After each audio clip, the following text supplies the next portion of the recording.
I'm Sarai. And I'm Haley. And this is Seamwork Radio. Welcome back to Seamwork Radio, where we share practical ideas for building a creative process so you can sew with intention and joy. And today we're tackling something a little bit different. We're going to talk about 5 things that sewists commonly stress about that honestly don't matter as much as you think they do. So we're going to cover why we obsess over certain details, how to tell the difference between a mistake worth fixing and one that's truly invisible, and how letting go of the small stuff can actually make you a better, more confident sewist. All right, Haley, let's get to our icebreaker for today. So tell me about a time you wore something you made and spent the whole day worrying about a detail that absolutely nobody else noticed. Oh, I've definitely done this a lot with pattern matching. I feel like I used to be so neurotic about perfectly matching plaids or stripes or whatever. And if there was like one check that was a little bit misaligned, it would like really stress me out. I mean, to the point where I probably wouldn't even wear it. I would rip it out and try again. But now I feel like I have a much more relaxed point of view now where I really like prioritize like, okay, which ones points do I really want it to match? Like at the center front button placket. Yeah. Or like, you know, I choose my battles. If the side seam isn't a perfect match, like literally my arms are down most of the time, no one's going to see. Yeah. I choose my battles because it's just, for me, it's like takes away some of the enjoyment. It's a place that I find myself being like really perfectionistic. And if I give myself the permission up front of like, okay, it matters here, it doesn't matter here, then I find that I won't get as hung up on it in the process. Yeah. Definitely. I think having that distinction is really helpful. For me, I just feel like this has happened to me so many times. Yeah. Where there's like so many examples I could give that it's almost like almost every project there's something where I'm like, this didn't turn out exactly the way I wanted, but nobody else ever notices. I feel like there's just like all these little details that we pay attention to because we're so up close with it while we're making it. But when you look at what somebody else is wearing, you're not examining like every seam and every detail. And if you are, like, what are you doing? It's like a little weird. Yeah. So it's often things like you're talking about pattern matching or like a misaligned seam somewhere, like it's just slightly off. And those are just like the tiniest details that in the end don't affect the quality of the garment. Yeah, totally. I'm not saying you shouldn't try, but yeah. Or you shouldn't care, but it is helpful to know where you can be okay with things. All right, well, if you have a question for us for a future episode, you can leave it for us in a 5-star review on Apple Podcasts or in a comment on Spotify, and we will answer it in a future episode. So just let us know. We love hearing from you guys. And those reviews really, really help to boost the podcast. So thank you to everybody who's left a rating or review. All right, let's get into the topic for today. So I think most of us who sew have this thing where we become hyper aware of every tiny imperfection in something we've made. So you'll be wearing a dress that you've spent hours on, and instead of enjoying it, you're tugging at a seam or you're staring at that one spot where something didn't line up exactly, like we were just talking about. And meanwhile, everyone around you is just thinking, oh, what a great dress. You know, I've been sewing for a really long time, and one of the biggest shifts in my creative process has been learning to distinguish between the things that genuinely affect how a garment fits and feels and wears, and the things that are only visible to me because I made it. Because the thing is, when we hold ourselves to these impossible standards on every single detail, we're really not becoming better sewists necessarily. We're just making the whole process feel more stressful and less joyful. And that stress can actually hold you back. It can make you afraid to start new projects or make you rip things apart 3 times when the first version was perfectly fine. So today, Haley and I are going to give you permission to let go of 5 specific things. And we'll also talk about when these things do matter, because there are times when they really do. So we actually have a YouTube video coming out this week that goes even deeper on building confidence in your sewing. So make sure you're subscribed to our channel if you want to watch that. Haley, would you call yourself like a recovering perfectionist when it comes to sewing? Yeah. I mean, I think I have perfectionistic qualities in general. Yeah, me too. I think that I've learned to allow sewing to be a space where I can be selective about it. I think that it used to seep into my sewing practice a lot more. I think especially as you're learning a new skill, you're always like, you're in the pursuit of like improvement, right? In like a very active way that you aren't necessarily once you've become more accomplished at a skill set. So there's that like fine line between giving yourself like constructive feedback or finding things you want to become better at and being unhelpful with yourself. So I would say that I don't know if I'm a recovering perfectionist. I think I'm an active perfectionist that allows myself more grace when I'm sewing. Yeah. I don't know if you ever overcome perfectionism, at least not entirely. I think it's just kind of like part of who you are. Yeah, it's part of who I am as an oldest daughter. Yeah, so. Me too. Yeah, for a long time I didn't identify as a perfectionist at all because I thought a perfectionist meant something very specific, like being very like type A and very like, which I am a little bit, but being very like fussy, I guess, about everything, which I'm really not. But there are different kinds of perfectionism, and I definitely have recognized that I have those tendencies as well, and they have come out in sewing, of course, because they are going to come out in every part of your life. Yeah. So, yeah. When you're working on a project and something isn't going exactly as you planned, how do you decide whether to fix it or to like let it go? That's a really good question. I feel like it depends on the project to a large extent. Mostly, I feel like I will try at least once to fix it, because if I think it's going to be something that will bother me, I think it's worth trying to fix it. So I'll usually give it a go. If it's still not working out, or there's just something about it that can't be fixed, then I'll try to just let it go and see. Oftentimes there are creative solutions too. Yeah. If something can't be fixed, there's a way to incorporate it into the design or move around it or add a detail or do something a little bit different. And that can be an opportunity for your own creativity too. Yeah. I think those are all really great points. I think for me, I ask myself, is this going to like affect how the garment will feel? Will it affect the longevity of the garment? Is it something that I can fix? Yeah. I think it's just kind of a series of questions that I work through. And if I arrive on like a no, then, is the seam misaligned by an eighth of an inch in a place where there's 8 inches of ease to begin with? Like, I don't care. Is there a big, huge, obvious pucker on the head of my like sleeve? Yes, I do care. You just kind of like have to, work through it a little bit. Exactly. Yeah. Well, why don't we get into some of these common hang-ups and when they matter and when they don't. I want to talk about imperfect pattern matching first, since I already started on that subject earlier.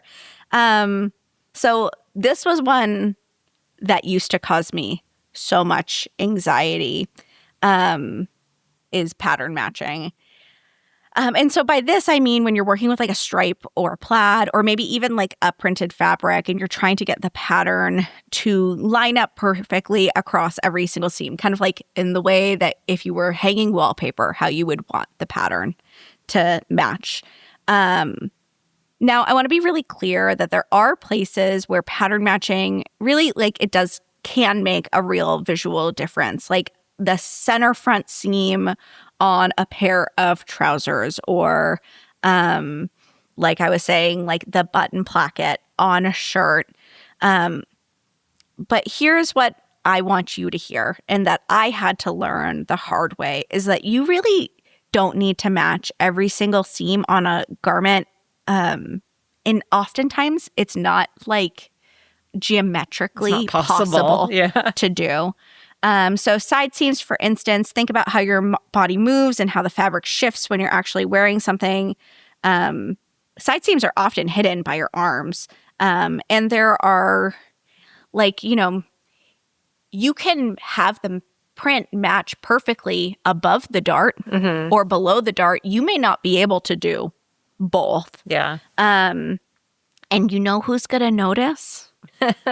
If they don't, no, probably not anyone. Yeah. And it's the same with when you're setting in a sleeve. You may be able to make it match at one point at the sleeve, at like the arm side, but you're not going to be able to make it match everywhere. And I've definitely found myself stressing over matching prints and then realizing that it was like totally invisible once I put a garment on. So my rule of thumb is that if the seam is front and center, the mismatch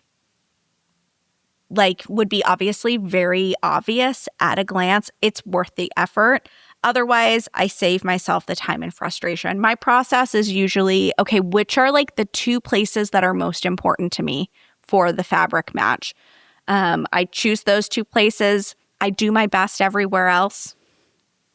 And that's it. Yeah. You call it macaroni. All right. Well, the next one is slight grain variations on casual garments. So this one might be a little bit controversial, but just hear me out on this. Slight grain variations are not that big a deal all the time. So for anyone who isn't sure what we mean by grain is the direction of the threads in your fabric. So ideally, you want the lengthwise grain running straight up and down on your body, so perpendicular to the floor. And when the grain is off, fabric can hang a little differently than intended. And in very structured or fitted garments, this definitely matters. A tailored blazer that's slightly off grain can twist on the body or not sit quite right. But, for like a relaxed linen top or a casual pair of elastic waist pants or really flowy dress, the truth is slight grain variations, I mean slight, like small ones, often have no visible or functional effect on those kinds of garments. I once had this really loose weave linen that I'd bought, and I didn't realize that when I pre-washed it, it had become off grain. So the grain had kind of twisted a little bit. And I was making a loose woven t-shirt with it. And by the time I realized what happened, the pieces were already cut. So I was a little worried about it, but honestly, once I tried it on, you really could not tell. I think grain is just one of those things we learn about early on, and we're told it's absolutely critical. And so we develop kind of this fear around it. And it is important to understand and respect the grain because you want to work with the fabric and not against it, but it's not an all or nothing thing. So think of it like a spectrum. The more structured and fitted the garment, the more grain matters. And the more relaxed and casual, the more forgiving it is of, small variations in the grain. So I think this is a good example of something where context matters more than a hard rule. In ready-to-wear, there's often a threshold of the degree of difference you're allowed to when you're think of like Tetrising your pattern together and your layout. There is a degree in which the factories are allowed to cut off grain. Yeah. Most of your clothing, not that ready-to-wear is has a super high bar or anything, but most of the things that you buy in a store are not perfectly on grain, and chances are that you didn't notice it. So I think sometimes in sewing, we hold ourselves to a higher standard than we would hold something that we bought store made. Yeah. So many t-shirts that I have bought over the years. That's where it drives me crazy. A twisting t-shirt is definitely, if it's twisting by an inch, a couple inches, I can't. Yeah. A half inch, you will hardly notice. All right. Our next one is invisible interior finishes, or creating perfect invisible interior finishes on lined pieces. This one's kind of near and dear to my heart because I used to spend so much time making the insides of garments look pristine, even when nobody was going to see them ever. Like when I would make wedding dresses, I would get like super in the zone of like, you just have to get into this zone of like extreme perfection on something like this. And I would find myself like clipping at perfect intervals and hand stitching at perfect intervals, and then realizing like this is all going to be completely invisible once I enclose it with the lining.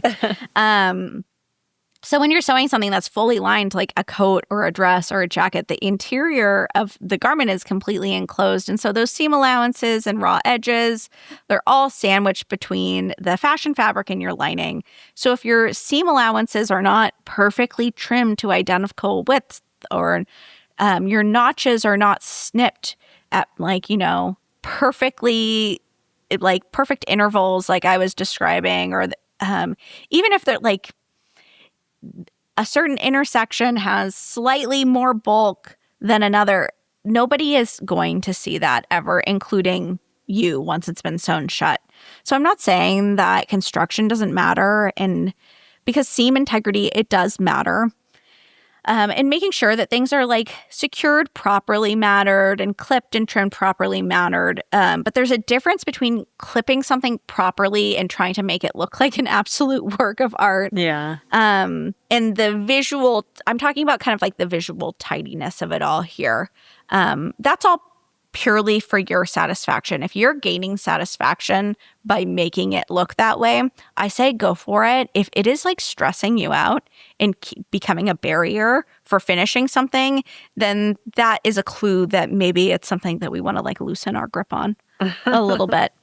And I think that there's something really freeing about acknowledging that. I think it's kind of like the metaphor of like cleaning the house before the cleaners come. You have to know the line, right? Yeah. I will clean the house before the cleaners come. Yeah. But there is a line. I don't need to be scrubbing baseboards. And like I said, I've definitely been guilty of this before. I remember specifically creating a lined coat once where I like meticulously clipped and hand sewed and pressed and trimmed this outer shell only to like fully line it, and then realize that 50% of that work was probably like going a little bit overboard. And I still like my interiors to be really neat and functional.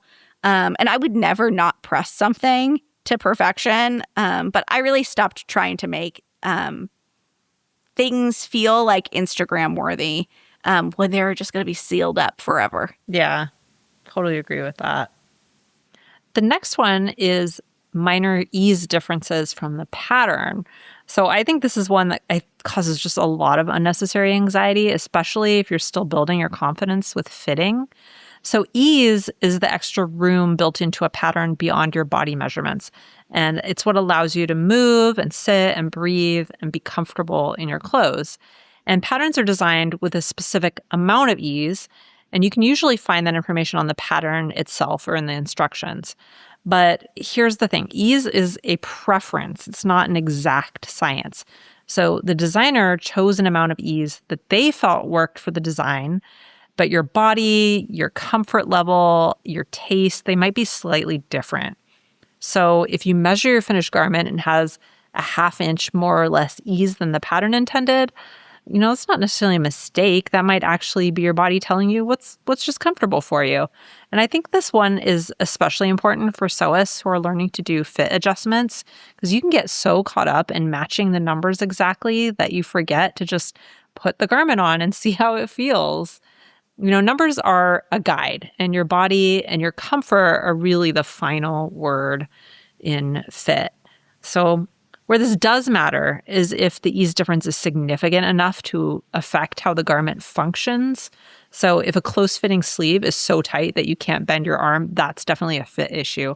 But a ½ inch here or there in the bodice of a relaxed fit blouse, that's just normal variation. And that happens just from small variations in cutting, for example, or, the way you cut out your pattern, or the way the fabric behaves. Sometimes fabric grows a little bit. So there are all kinds of reasons that you might encounter those variations, and it's not the end of the world. Yeah, I see people stressing about this one a lot. Yeah. And I think, ease is an important ingredient in like the recipe of a good fit. But when we're talking about differences of ease that are like in the fraction of an inch, like we gotta let it go a little bit. Yeah. All right. And then the next one I want to talk about is hand stitching that isn't perfectly even. So this last one I think trips a lot of people up, especially when they're learning hand stitching. And that is when they create hand stitching that doesn't look perfectly uniform. So hand stitching shows up in a lot of places, like in hemming, in closing the lining, on something that like a garment or an accessory that's lined, attaching buttons, catch stitching on a facing. You get the idea. It's kind of woven throughout the sewing process. And I think that there is this image in our head of what hand stitching should look like. It's these like tiny, perfectly spaced, completely invisible stitches, like something out of like a couture atelier. But in practice, slightly uneven hand stitching functions almost exactly the same way as perfectly even hand stitching. It's not going to impact how well your hem holds. And in most cases, your button, it's going to stay on and your lining is going to stay closed. And the beautiful thing about hand stitching is that it's, in most cases, designed to be hidden. Blind hems are called blind for like a reason, and catch stitches are tucked inside, and slip stitches like quite literally disappear. So if your spacing isn't like completely like robotic in consistency, that is truly and genuinely okay. I remember a time when I literally used to take like a fine point Sharpie and mark my finger in like intervals to make sure that my hand stitching was perfectly spaced. But which is like some sewing tip I picked up somewhere along the line. But over time, I realized that this level of precision like is not really necessary. And my stitches, most of the time, were like, when left to my own devices, are varying by like an eighth of an inch here and there. And that small distance is not really going to be noticeable. Now, I think like everything we've talked about today, there's exceptions. Like if you're doing a decorative hand stitch that's meant to be seen, like hand top stitch details or a blanket stitch, then yes, evenness becomes part of the design. And that's a place where I would practice and take care to be a little bit more consistent. But for most functional hidden hand stitching, done is good. Yeah. Done is perfect. All right. Well, let me run through what we covered today. Our 5 sewing quote unquote mistakes that you can let go of. Imperfect pattern matching on non-critical seams. So you want to save your energy for the seams that people actually see. Number 2 was slight grain variations on casual garments. Remember that context matters, and relaxed garments are pretty forgiving of this. The third one is interior finishing on lined pieces. So if it's sealed inside of a lining, it just needs to be functional, not gallery worthy. Number 4, minor ease differences from the pattern. Remember that your comfort is more important than matching the numbers exactly. And number 5 is hand stitching that isn't perfectly even. If it's hidden and it holds, then it is doing its job. All right. What's your big takeaway from today's episode, Haley? I think that I keep on thinking of that saying, what is like, don't let perfect be the enemy of good. Is that what it is? Yeah. I think that holds true to what we're speaking about today. I think oftentimes that our hang-ups on being perfect can stop us from completing something, can stop us from learning, can stop us from enjoying the process. Yeah. And that kind of perfectionism does not serve us. I don't know. So I think it's a tendency. If you have this tendency, like I do, no judgment, I think it's something that's worth questioning. Yeah. Where does she come from? What is the need to be perfect saying to you? Mm-hmm. And maybe we work with that a little bit, you know? Yeah. I think I agree with everything that you just said. I think one thing that stuck out to me is just sometimes I like to think about if there are tendencies that I have or things that I do that I would like to stop or not be true. Sometimes what helps me is thinking about doing the opposite of those things and how can I bring more of that into my life instead of not being a perfectionist, how can I enjoy the process of sewing more? And maybe that can be like a more positive angle to stopping bad habits or bad tendencies, and more enjoyable way to do it too. So I feel like if you do tend to stress about sewing, if sewing is bringing you stress in any way or making you feel like you're not doing it right, you're not good enough, then it can help to notice that and to, try to stop,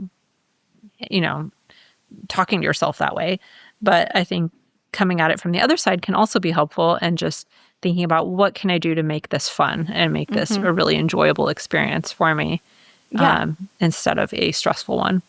I love that. All right. Well, one of the things I love about what we talked about today is that it's really about knowing which skills matter most and then feeling confident really in your foundation. And when you know what actually affects the quality of your garment, it's so much easier to relax about the stuff that doesn't.